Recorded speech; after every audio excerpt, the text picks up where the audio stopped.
Good evening and welcome to Newsbreak Live. I'm Hibah. Thanks for joining us. Torrance fire crews continue to assist with battling wildfires that are ripping through Northern California, already killing at least 41 people. Torrance Fire Department members, along with other personnel from various South Bay fire departments, have been assisting up north for more than a week now. Today, they took a 24-hour rest period and will be heading back to base for fuel, resupply, and prepare for their next operational period. As of this morning, the four largest fires were more than 50% contained. The Torrance Police Department will receive $240,000 in grant money to continue to keep our roads safe. It was awarded by the California Office of Traffic Safety for a year-long program of special enforcement and public awareness efforts to prevent traffic-related deaths and injuries. Torrance Police plan to use the funding as part of their ongoing initiative to keep the roadways in the community safe and improve the quality of life. Some of the focuses will be to combat the increase in pedestrian and bicycle fatalities that make up now nearly 25% of all traffic deaths. Other focuses will be driver speeding and crashes at intersections. The funding will be used towards educational presentations, DUI checkpoints, saturation patrols, seatbelt, and child safety enforcement, to name a few. Officials also say with alcohol as one of the most dangerous reasons for crashes, they will support a new campaign called DUI Doesn't Just Mean Booze. Businesses from across the South Bay are under one roof right now for a one-of-a-kind event. At the Torrance Marriott, nearly 100 businesses are showcasing their products and services at the 2017 Business Expo and Showcase hosted by the Torrance Area Chamber of Commerce. The expo will continue until 7:30 p.m. tonight and encourages people to dress up in their best superhero costumes. And make sure to come hungry because restaurants will be offering samples of their best culinary treats. Admission is free. Also tonight, don't miss the Torrance City Council meeting where members will decide on whether they will adopt an ordinance to ban cannabis in the city. There'll be several options the City Council will consider tonight, including whether to adopt the Planning Commission's recommendation to implement an ordinance that would prohibit all cannabis uses, or adopt the Community Development Department's recommendation of regulating cannabis use, or asking staff to do more research. Make sure to tune at 7 p.m. tonight to see how they decide. A long-time holiday tradition hosted by the Torrance Salvation Army is back. The organization is looking for bell ringers to volunteer for their Red Kettle campaign. This year will be different as the organization is pushing for more volunteer involvement by the community through schools, local businesses, and organizations. They hope to increase volunteer hours. Last year, they reached their goal of 250 hours, but this year they hope to fill 900 hours. So far, 94 hours are scheduled for this upcoming season. Across the United States, the Salvation Army assists more than 4.5 million people during Thanksgiving and Christmas time. There are many ways you can volunteer this year besides just being a bell ringer. You can host an angel tree or toy drive. You can also adopt a kettle by contributing a flat amount or commit to a matching gift challenge dollar for dollar, and they will display your business or organization on the kettle stand of your choice. For more information, you can contact the Salvation Army in Torrance at 310-370-4515. A local college is opening their new pantry that will help combat student hunger.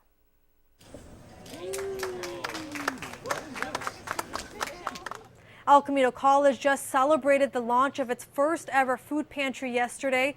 It's called the Warrior Pantry and is one of many that are opening on college campuses across the nation to serve students. It offers healthy food items so they can succeed in their classwork. Officials from the college say many of their students face serious financial challenges and often find it difficult to support themselves while paying for college. The pantry was able to come to fruition thanks to staff and students. We're not only targeting homeless students, we're also targeting children who are students who are low income, who don't necessarily have enough money. So we don't necessarily have an adequate amount or a number to put on this, but we do know that it will be heavily used. It will operate from the assistance of food drives and monetary donations. Items are being accepted now and throughout the year to help keep shelves stocked. The pantry is located in Physics Room 116. If you would like to donate, there are blue bins across campus where you can drop off items. We'll have the full story on This Week in Torrance. The Torrance Police Department is making sure getting a license for your pet is even more convenient. Now, all animal licensing and renewal processes can be done at the Torrance Police Department's Traffic Division. In the City of Torrance, all dogs 4 months of age and 30 days in the city must be licensed. If you're heading to get your furry friends licensed, make sure to bring a proof of a current and valid rabies vaccination. Previously, the application process was done at the Animal Control Office, but officials say they moved it to make the process quicker. For more information, head to torranceca.gov. A popular business center is off the market. The Pacific Center, located on Hawthorne near Torrance Boulevard, has been sold to Related Fund Management. Tenants include Bank of America, Morgan Stanley, A&A, Wells Fargo, and Barrister Executive Suites. There has not been any information released on whether new tenants will be moving in just yet, but officials say the building is 306,765 square feet.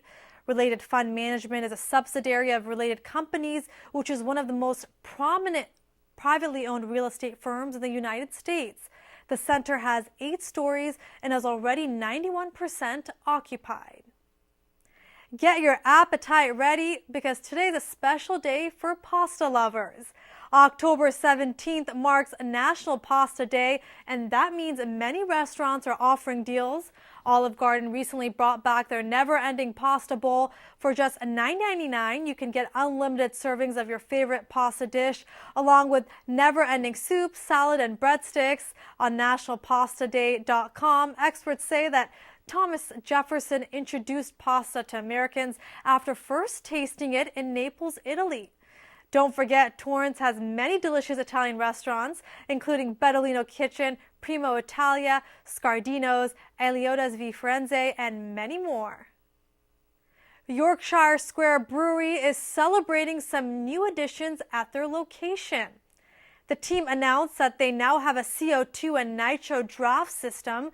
This means people will be able to use growler fills and take their favorite Yorkshire beer home. In honor of the new equipment, they also released 4 new beers. Some of the favorites you can enjoy is their Castle Dangerous, Little Nipper, Hurly Burly, and much more. Easier to serve beer that way. It's easier to manage, and that's why most bars and restaurants use that system. Yorkshire Square Brewery embraces the history of British brewing by specializing in cask-conditioned, hand-pulled ales. Balance of British beer. Reintroduce people into something that they just didn't know that they actually loved. The essence of British beer is very drinkable. People talk about beer session and going into a pub and just having a couple of pints, and it's just a very enjoyable experience of beers that are for everyday drinking. They're open Wednesday through Sunday. A Halloween store is open for business and has more than 500 costumes to choose from. We made a stop at Halloween Illusions today to find out what the trendiest costumes are for this year. When you stop in, you'll find accessories, decorations, props, masks, and makeup to help create the perfect costume. Owner of Halloween Illusions says their top seller has been clown costumes and apparel. Some other ones have been ones that are related to movies. Halloween Illusions opens only for Halloween, and they start planning inventory a year in advance. It's been around in Torrance for 24 years. The owner says they carry unique props, decorations, and one-of-a-kind masks. Most of the items that can't be found at other stores are probably a lot of the light-up purge masks that we have hundreds of. We have a lot of those different ones, different colors. There's about maybe 9 or 10 variations of those that they don't sell at other stores currently. The store is open until November 1st. They're located at 22750 Hawthorne Boulevard. For those of you looking to get your hands on some more custom-made costumes, you can head to downtown Torrance to Heritage Costumes. You can also get a closer look by tuning into the latest taste of Torrance. And it continues to feel like summer across Southern California. Here in Torrance today, there was a high of 82 degrees, and tonight you can expect temps to drop down to 64. Tomorrow will get a bit cooler with 79 degrees, and on Thursday it'll be 77. A local Whole Foods is recalling a sweet treat due to the product's labeling. The store location on Pacific Coast Highway in Torrance is one of many that are removing batches of their apple cinnamon hand pies, which have egg in them but are not labeled on the product. The egg ingredient can cause a fatal situation if the customer is allergic. The apple cinnamon pies are sold in clear plastic clamshell containers with Whole Foods market scale labels. Company officials say that if you have this product at home and may be allergic, return it to the store for a full refund. And if you have any questions about this recall, you can contact Whole Foods at 844-936-8255. This weekend may be a good time to clean out your medicine cabinets. This Saturday marks a National Check Your Meds Day that encourages people to review the medications they have and make sure they're taking the right medications for their conditions. Pharmacies such as CVS, Target, and Walmart are taking part in this effort. Some may even have extra staff on hand to assist with reviewing your medications. This day was proclaimed by Consumer Reports with the Department of Health and Human Services. Now, Fox Drug in downtown Torrance will have an extra pharmacist on hand for people who want their medications reviewed. They're located at 1327 El Prado Avenue. And before the next half of Newsbreak Live, here's some upcoming events you won't want to miss this week. Tomorrow you can laugh all for a great cause. The Comedy and Magic Club in Hermosa Beach is hosting a fundraiser for the Torrance Rose Float Association. The show will take place from 7 p.m. to 11 p.m. You can buy tickets at torrancerosefloat.org. Then you can bring out your 4-pod friend to the 6th annual Bark for Life in Torrance. The event honors the caregiving qualities of canine companions and is a non-competitive walk event for their dogs and owners to raise funds and awareness in the fight against cancer. Don't forget to stop by and say hi to producer and host of Canine Corner, Rhiannon Trutanich, as she'll be there with her friend Popeye. Well, in just 2 minutes, we'll be talking about Breast Cancer Awareness Month with Dr. Garth Green from Providence Little Company of Mary Medical Center. We'll be back in a few minutes.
Eva Marie smoked 12,000 packs of cigarettes over 15 years. She quit, and now there's a new lung cancer screening that could save her life. You stopped smoking. Now start screening. No matter how much you smoked, early detection could save you. Talk to your doctor or learn more at savedbythescan.org. Welcome back to the second half of Newsbreak Live, and joining me is Dr. Garth Green from Providence Little Company of Mary Medical Center. Thanks so much for being here. My pleasure. Thank you for having me. Dr. October marks Breast Cancer Awareness Month, and statistics by the American Cancer Society show that 252,000 women will be diagnosed with invasive breast cancer before the end of the year. But the good news is that women can survive this disease if detected earlier. Is this true? Absolutely. As part of this, this month, October being Breast Cancer Awareness Month, I think it's important to kind of reinforce some of the principles to help patients kind of find this early and be their own advocates. So I think patients need to be vigilant. They need to be active in their health care, which means knowing about their medical history, their family history, making sure they see their physicians on a regular basis to do breast exams, but also really kind of being aware of their breast and kind of bringing up any new physical findings or symptoms that they may have to their doctor. Doing that, I think they should be in good shape. Okay, and as a radiation oncologist, what age do you usually encourage women to get more mammograms often? So there are conflicting kind of guidelines about this. There's multiple national organizations that have put out their own guidelines, and they vary a little bit in terms of when to start, how often to do it, and then actually when to stop. But on average, most women will start getting mammograms at the age of 40. But this does depend ultimately on the patient's risk of getting breast cancer. The lifetime risk of a woman in the U.S. getting breast cancer is about 12%, so that we would consider average. But there are some women, based on genetic abnormalities or other medical conditions or even models that are used to kind of predict risk, where they might be at a higher risk. And those patients will actually start getting mammograms at an earlier age, sometimes as early as 25, but usually kind of in the early 30s. And what are those medical conditions that may have younger women to go out and get these mammograms earlier? So probably the most important one is genetic mutations. The classic mutations are called BRCA, and they're mostly tied to family history. The majority of women, however, who get breast cancer do not have a genetic mutation. But those that do, it's important to identify them so they can get started on surveillance early. There are women who have had radiation at a young age who ultimately are at higher risk of getting breast cancer, who need to start screening earlier. And there are some women who have had breast biopsies of certain kinds of diseases called atypical ductal hyperplasia, some other things like that, who also might benefit from getting started earlier. Are there any steps women can take, I know you mentioned a few earlier, to decrease the chance of getting the disease? Yeah, I mean, for a woman that's at average risk, which again the majority of women in this country are, lifestyle changes can help. So being active, having a healthy lifestyle in terms of diet and exercise can definitely help. Women who are at higher risk, though, can be treated more aggressively. So women that have genetic mutations actually will be treated with surgery commonly. So both breasts will be removed often, and sometimes the ovaries as well. Most women, even at higher risk, don't usually need to have that kind of therapy, but sometimes can be placed on medications to reduce risk. Do you often see women going years without getting mammograms? I mean, is this the emphasis that you place during this month for women? Yes. I mean, for my perspective, from what I do, I end up seeing patients who are being treated for cancer. So my job usually after that is to keep following them and make sure they get their mammograms. It's harder for me to reach out to the women that haven't had them yet. But yeah, I see many patients who are diagnosed with breast cancer who haven't had mammograms for a few years, sometimes, many years. Can men get breast cancer? I guess this is something we don't think about usually. Yes, they can. It's much less common, and honestly, it's kind of stigmatized. Most men are embarrassed almost to find that they have a mass in their breast and feel uncomfortable bringing it to the attention of their physician. But ultimately, there are a minority of men who can get breast cancer and typically are treated similarly to women. Are there symptoms for women and men that may cause them to go into the doctors to see that maybe they have breast cancer? Sure. I mean, the most common thing would be if you feel a lump or a firmness in an area. That's probably the most common presenting symptom that patients will go to the doctors for. Having a discharge or bleeding from the nipple is another. Although a lot of patients bring up pain, pain isn't usually associated with it. But sometimes women will also see dimpling in the skin or sometimes other changes in the skin that can be suggestive of having breast cancer. Okay. And we were talking about mammograms earlier. For women who haven't had, or for men or women who haven't had mammograms yet, tell me a little bit about the process, because it sounds a little intimidating for most people. Well, basically, it requires, a doctor's order visit to a diagnostic imaging center. The breast is typically placed in the mammogram unit. It is compressed because by doing that, you can actually get a better look at the breast. And these days, what's become, standard of care for a lot of facilities is using digital mammography, which has improved it and made it a lot easier for the radiologists to read those films. And that's also being combined these days with something called tomosynthesis, which is another way to better find cancers, especially in younger women with dense breast. And as someone who treats patients with breast cancer, what are some of the latest treatments offered to patients? Well, not being a surgeon or a medical oncologist, I'm not up to speed on everything that's new in their kind of practices. But I can tell you that, in general, things have improved so much over the years. Now, surgeons are able to do mastectomies and spare the skin and sometimes the nipple. They can make very nice reconstructions of the breast with tissue flaps. Medical oncologists have multitude of new drugs that are very helpful. Specifically Herceptin, which is a drug that targets a specific receptor on breast cancer cells. Some patients who receive that can have surgery and have no residual cancer. In my specialty, what's really changed over time is we were starting to treat patients with fewer fractions of radiation, less amount of radiation, and actually smaller areas that we're treating. So in general, it's making treatments better and less toxic and more convenient. Okay. What sets breast cancer apart from other cancers? Strictly speaking, not a lot, other than the fact, it starts in the breast. It's one of the most common types of breast cancers. The main thing that really sticks out with breast cancer is it does have estrogen receptors on the cancer cells in many women, and that really helps dictate treatment, and they predict for responding really well to certain kinds of medications. Most other cancers do not have that type of receptor and can't respond to those kinds of medications. Okay. And for patients who are doing research on services and resources, what does Providence Little Company of Mary offer to them about this disease? So Providence has a really mature and a high-quality breast cancer program. It starts with the radiologists and the diagnostic imaging tests. As I mentioned, there's digital mammography with tomosynthesis, ultrasounds, MRI scans. There are dedicated breast surgeons and plastic surgeons that are taking care of breast cancer patients on a daily basis. There's medical oncologists that have access to all the new medications and actually clinical trials. And then there's myself and doctors that I work with who actually have the new equipment and can deliver these kinds of treatments that I was just talking about.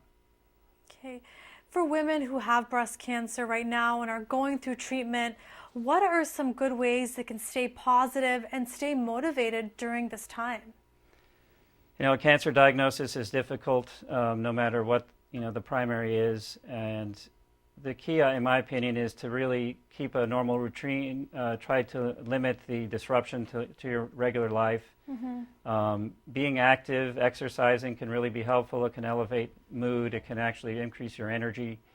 And obviously, family and social support is really important.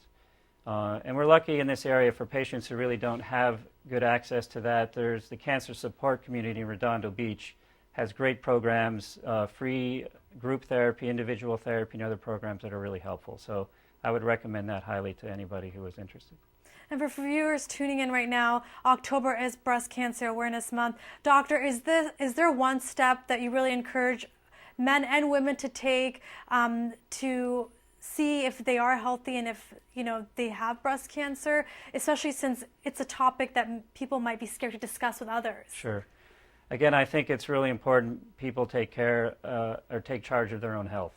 So it's okay to kind of check your breast to make sure there's nothing that feels abnormal. It's okay to bring it up to your physician. It's really advocating for yourself to your physician, I think, is really important. So just being on top of that, I think, is a good start.